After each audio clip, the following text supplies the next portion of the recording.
د دې خبرو کولو نه پس عیسی پاس اسمان ته وکتل او وی فرمایل پلاره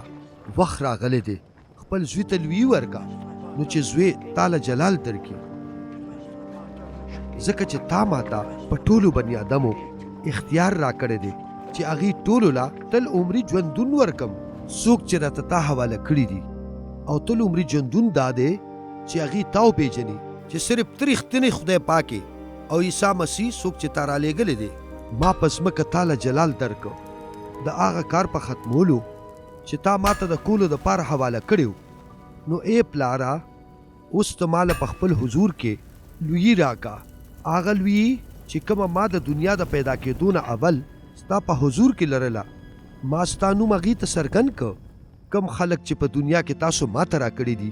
هغې ستا او تا ماله راکړل او هغې ستا په کلام عمل کړی دی اوس هغې پوه شوي دي چې هر څه چې تا ماله راکړي دي دا ستا د طرفه دي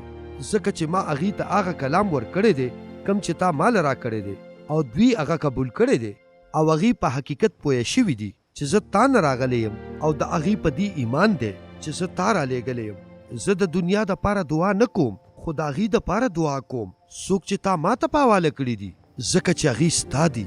څه چې زما دي هغه ستا دي او څه چې ستا دي هغه زما دي او په هغې کې زما لویي څرګنده شوه نور زه په دنیا کې نه پاتې کېږم